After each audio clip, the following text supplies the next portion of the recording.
Assalamualaikum warahmatullahi wabarakatuh. Bismillahirrahmanirrahim. Alhamdulillahilladzi huwal ahad al-wahidus somadu yahdi lirrasyad bi khairi khalqika syafi'il umami wal ali gharriqna bi bahril wahdah fi kulli halin daiman wasa'ah. Ya ayyuhal ghausu salamullah alaika rabbini biiznillah wanzur ilayya sayyidi binazrah musilatil lil hadratil aliyah amma ba'du. Hadratal mukarramin wal muhtarramin, para saudaraku sekalian, sampailah kita pada kajian yang ke-6 dari kajian meniti jalan insan muttaqin yang saya sampaikan ini. Pada kajian yang ke-6 ini masih membahas tentang prinsip-prinsip keimanan dalam Islam. Ini bagian yang kedua ya, dan ini otomatis merupakan kelanjutan dari kajian yang kelima sebelumnya. Karena itu pastikan Anda itu benar-benar telah mendengarkan dan telah memahami isi dan maksud dari kajian kelima sebelumnya ya, sebelum Anda mendengarkan kajian yang ke-6 ini. Para saudaraku sekalian, sebagaimana diketahui ya, bahwasanya di dalam Al-Quran ini diawali dengan bacaan basmalah, dan begitu pula di dalam setiap karangan, terutama karangan-karangan kitab-kitab agama ya tentunya. Umumnya semua itu selalu diawali dengan bacaan kalimah basmalah tersebut ya. Itu semua maksudnya adalah tidak lain, yaitu untuk bertabarruk, mengharap keberkahan ya, dari bacaan basmalah itu sendiri tentunya ya. Sebab orang-orang yang alim, khususnya para pengarang kitab-kitab agama ya tentunya, umumnya ketika mereka itu mengarang kitab-kitab yang mereka karang, kondisi mereka itu selalu dalam keadaan sadar terhadap bi-nya Allah, sadar terhadap bismillah atau sadar billah ya. Dan mereka itu ya, pada saat sedang melakukan penulisan maksudnya, mereka itu terus berusaha agar tetap dalam kondisi sadar bahwasanya bisanya mereka melakukan penulisan ya, bisanya mereka membaca Al-Quran dan semacamnya. Ini adalah semata-mata sebab bi-nya Allah tersebut, semata-mata billah, la haula wala quwata illa billah ya.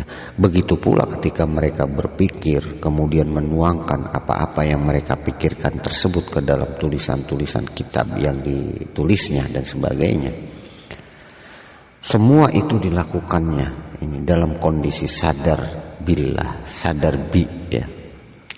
Maka tidak ada kata yang pantas untuk diungkapkan bagi orang-orang yang dalam kondisi sadar bi, sadar billah seperti di atas, melainkan ya tentunya hanya kata pujian yang tulus yang keluar dari hati nuraninya yang terdalam, yaitu berupa ungkapan kata Alhamdulillahirabbil alamin. Segala puji bagi Allah, Tuhannya alam semesta raya. Ya, dialah Allah yang maha berkehendak, dan dialah Allah yang tidak ada sesuatu pun yang mampu berwujud dan bersifat serta berbuat sendiri andai tanpa kehendaknya ya. Segala sesuatu maha bergantung kepadanya, sedangkan dia sama sekali tidak membutuhkan kepada makhluk-makhluk ciptaannya ya. Maka dengan segala kehinaan yang berhiaskan kebodohan ya, kami pun memuji kepadanya dengan segala kebagusan pujian yang tidak memiliki ujung akan kebagusan pujian baginya, dan hanya dialah satu-satunya zat yang maha pantas mendapatkan pujian tersebut. Dan semoga apa yang kami lakukan ini ya selalu dalam naungan rahmat kasih sayangnya yang dapat membawa dan menghantarkan kami kepada keridhoannya yang hakiki ya. Para saudaraku sekalian, sebagaimana kita ketahui, di dalam kalimat basmalah tersebut ini ada dua sifat Allah yang dilekatkan di dalamnya, yaitu Ar-Rahman dan Ar-Rahim. Sifat Maha Pengasih dan sifat Maha Penyayangnya Allah. Ya. Ini ada di dalam kalimat basmalah itu sendiri tentunya. Keberadaan kedua sifat ini adalah merupakan sifat jamalnya Allah. Ya. Kedua sifat jamalnya Allah tersebut ini menunjukkan bahwa bi atau billahnya Allah tersebut ini selalu bersumber dari kedua sifat jamalnya di atas. Dengan billah yang bersumber dari sifat Ar-Rahman, Maha Pengasihnya, ya ini maka Allah selalu memberi kepada siapapun dengan tanpa pandang bulu, walaupun yang diberi tersebut adalah hal yang munkarat sekalipun. Ya. Tetapi jika bi atau billahnya tersebut bersumber dari sifat Ar-Rahim, Maha Penyayangnya Allah, ya, maka Allah hanya memberi kepada para hamba-hambanya yang terpilih, ya, yaitu para hamba Allah yang disayanginya tentunya. Ya. Di samping sebagai sumber billahnya Allah Subhanahu wa ta'ala, ya, adanya sifat jamalnya Allah dalam kalimat basmalah tersebut, ya, ini juga dimaksudkan agar para manusia itu tidak mudah berputus asa dari rahmat Allah, tidak mudah berputus asa dari karunia Allah. Ya. Sebab Allah itu memiliki sifat kasih dan sayang yang tidak terhingga. Bahkan sifat kasih dan sayangnya Allah tersebut ini meliputi segala sesuatu, meliputi segala apapun. Ya, ini sebagaimana diingatkan, sabaqat rahmati ghadabi wa rahmati wasi'at kulla syai'in. Rahmatku itu lebih banyak, ya, dibandingkan dengan kemurkaanku, kata Allah. Dan rahmatku itu meliputi segala sesuatu. Wa rahmati wasi'at kulla syai'in. Para saudaraku sekalian, tidak ada sesuatu pun yang terjadi yang tanpa kehendak Allah. Ini harus diyakini dan didedar di dalam jiwa kita. Ya. Segala sesuatu itu semuanya, ya, dapat berwujud adalah semata-mata atas kehendaknya. Dan segala sesuatu itu semuanya dapat bersifat adalah juga semata-mata atas kehendaknya. Begitu pula ketika segala sesuatu tersebut ini dapat berbuat, maka berbuatnya segala sesuatu itu pun semata-mata atas kehendaknya. Ya. Wallahu khalaqakum wa ma ta'malun.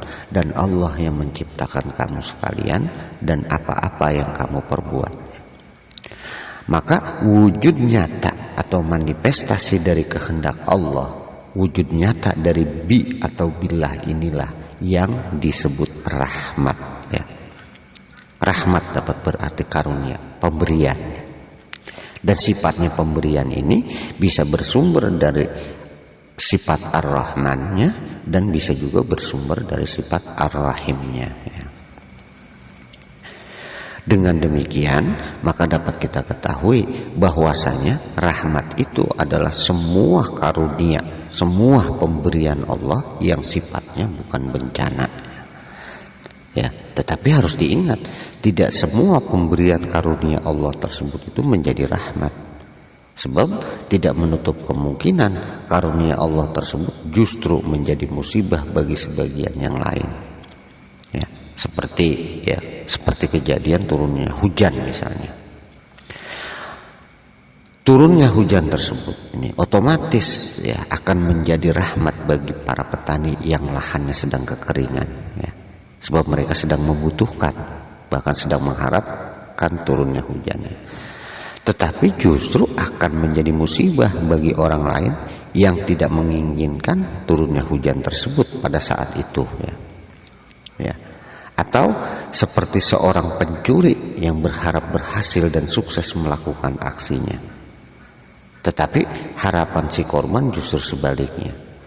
Ketika si pencuri tersebut berhasil dan sukses melakukan pencuriannya, maka keberhasilan tersebut dapat berarti rahmat baginya, ya. Rahmat dalam pengertian tentunya pemberian yang bukan bencana ya, tetapi justru menjadi musibah bagi si korbannya ya. Ya, ini pengertian rahmat kita lihat dari sisi bahwa rahmat itu adalah pemberian Allah yang sifatnya bukan bencana bagi dirinya ya. Ya. Dengan demikian maka dapat dipahami rahmat dalam pengertian yang universal ya. Maksudnya dalam pengertian dalam arti karunia atau pemberian yang umum. Ini dapat berarti segala apapun yang terjadi adalah rahmat. Sebab semua kejadian tersebut pada hakikatnya terjadi adalah semata-mata sebab pemberian atau kehendaknya Allah. Wa bil qadari khairihi wa syarrihi minallah. Ketentuan baik dan buruk pada hakikatnya ini datang dari Allah ya. Tetapi dalam pengertian yang dikaitkan dengan bidang adabiyah ya, yang bersifat adab ya, ini khususnya, maka rahmat tersebut ini tidak boleh dimaknai secara makna seperti secara universal di atas ya, tetapi hanya boleh diartikan sebagai pemberian atau karunia Allah hanya dalam hal-hal yang bersifat kebaikan ya. Para saudaraku sekalian, dalam pengertian yang universal atau pengertian yang umum, maka segala apapun yang terjadi adalah semata-mata sebab rahmat Allah. Udara bergerak menjadi angin adalah semata-mata atas rahmat Allah. Billah. Udara yang memenuhi permukaan bumi sehingga para manusia dapat menghirupnya dan bernapas karenanya adalah semata-mata atas rahmat Allah. Billah. Keberadaan benda-benda langit adalah semata-mata atas rahmat Allah atau billah. Manusia senantiasa bisa bernapas, jantungnya senantiasa berdetak, paru-parunya senantiasa dapat mengembang dan mengempis, ya, menghirup dan menghembuskan udara. Matanya senantiasa bisa melihat, telinganya senantiasa bisa mendengar, lisannya dapat berucap, panca inderanya dapat berfungsi dan semacamnya. Semua itu dapat terjadi adalah semata-mata atas rahmat Allah, semata-mata sebab bi'nya Allah, atau semata-mata billah ya. Maka rahmat dalam pengertian adabiyah di atas ini dapat dipandang sebagai nikmat min indillah ya, sebagai nikmat dari Allah. Maka alangkah banyaknya nikmat-nikmat rahmat Allah ya, yang Allah berikan kepada para hambanya tersebut ya. Maka tidak berlebihan jika Allah itu berfirman, "Fabi ayyi ala'i rabbikuma tukadziban." Maka nikmat Tuhan kamu yang mana lagi yang kamu mau dustakan? Ini disebutkan dalam surah Ar-Rahman. Bahkan berkali-kali disebutkannya. Dengan demikian, maka alangkah banyaknya, bahkan tidak terhitungnya nikmat-nikmat Allah yang Allah berikan kepada para manusia dan jin ya. Jika banyaknya nikmat pemberian Allah tersebut mau dihitung, pastilah para manusia dan jin tersebut tidak akan sanggup melakukannya ya. Ini seperti diingatkan melalui firman-Nya pula, wa in ta'uddu ni'matallahi la tuhsuha. Jika kamu mau menghitung nikmat pemberian Allah, niscaya kamu tidak akan sanggup, tidak akan mampu menghitungnya. Maka jika semua ini telah kita pahami ya, alangkah bodohnya orang-orang yang berputus asa dari rahmat Allah tersebut. Sebab ia tidak yakin jika Allah tersebut maha pengasih lagi maha penyayang. Ingatlah, pemberian yang didasari oleh kasih sayang itu tidak selamanya akan sesuai dengan keinginan hawa nafsu. Sebab bisa jadi tidak diturutinya keinginan tersebut adalah bukti bahwa Allah itu sayang kepada si hamba yang berkeinginan di atasnya. Ketika anak yang Anda sayangi menginginkan sesuatu yang Anda anggap berbahaya bagi dirinya, pastilah keinginannya tersebut tidak akan Anda penuhi. Padahal menurut si anak tersebut, jika keinginannya tidak dipenuhi, ini adalah sesuatu yang maksudnya jika Yang sebenarnya menurut si anak tersebut ini ya, jika keinginannya itu dipenuhi, tentunya ini adalah sesuatu yang menyenangkan bagi dirinya. Dan ketika Anda tidak memenuhinya, tentunya ini akan membuat si anak tersebut merasa susah hati ya. Tetapi Anda tetap berprinsip justru itulah yang terbaik bagi anak Anda tersebut ya. Lantaran Anda merasa lebih tahu mana yang terbaik bagi si anak dibandingkan dengan anak itu sendiri ya. Ya, maka seperti itulah gambaran sifat sayangnya Allah kepada para hamba-hambanya yang disayanginya. Padahal Allah lah yang lebih mengetahui mana yang terbaik bagi si hamba dibandingkan dengan si hamba itu sendiri ya. Ini harus patut kita jadikan renungannya para saudaraku.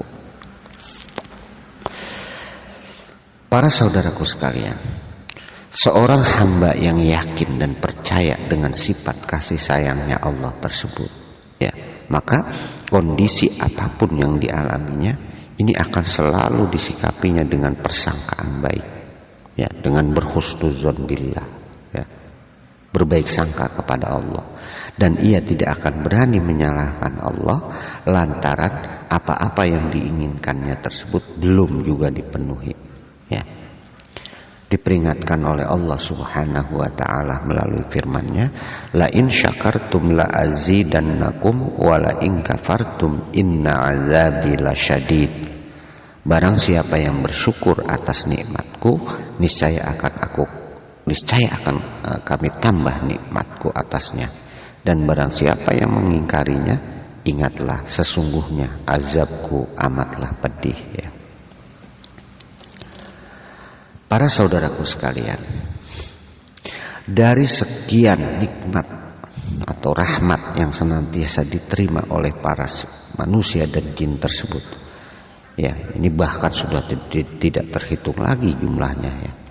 Bisa jadi ada satu pemberian dari Allah dalam bentuk musibah yang terselip di dalamnya. Dan musibah itu pun umumnya disebabkan karena hawa nafsu dari para manusianya itu sendiri ya. Maka jangan sampai keberadaan musibah yang jumlahnya sangat tidak sebanding dengan banyaknya nikmat pemberian karunia Allah tersebut, ini lalu menutupi keberadaan nikmat yang senantiasa diterimanya, bahkan nikmat yang tidak terhitung lagi jumlahnya. Jika menutupi, otomatis ini menjadi bukti terhadap kebutaan mata hati yang membuatnya semakin cenderung kepada keputusasaan dari rahmat Allah ya. Padahal rahmat Allah tersebut meliputi segala sesuatu ya, di mana rahmat Allah tersebut laksana udara yang memenuhi permukaan bumi, yang tidak ada lagi satu bagian pun dari permukaan bumi tersebut yang tidak dipenuhi oleh udara tersebut. Ya, maka diperingatkan oleh Allah, innahu la yai'asu mir rauhillah illal qaumul kafirun. Sesungguhnya tidak berputus asa dari rahmat Allah melainkan kaum yang kafir ya. Para saudaraku sekalian, untuk sementara kajian yang ke-6 dari meniti jalan insan muttaqin ini ya, tentang prinsip-prinsip keimanan dalam Islam bagian yang kedua saya cukupkan sampai di sini, dan ini masih belum selesai. Insya Allah akan bersambung pada kajian yang ke-7 ya. Tentunya masih membahas tentang prinsip-prinsip keimanan dalam Islam, nanti bagian yang ketiga ya. Karena itu pastikan sebelum Anda mengikuti atau mendengarkan kajian yang ke-7 nanti ya, pastikan Anda itu benar-benar telah memahami dan telah mendengarkan, bahkan telah mengerti secara keseluruhannya tentang apa yang dibahas pada kajian yang ke-6 ini ya. Dan akhirul kalam, wabillahi taufiq wal hidayah. Wassalamualaikum warahmatullahi wabarakatuh.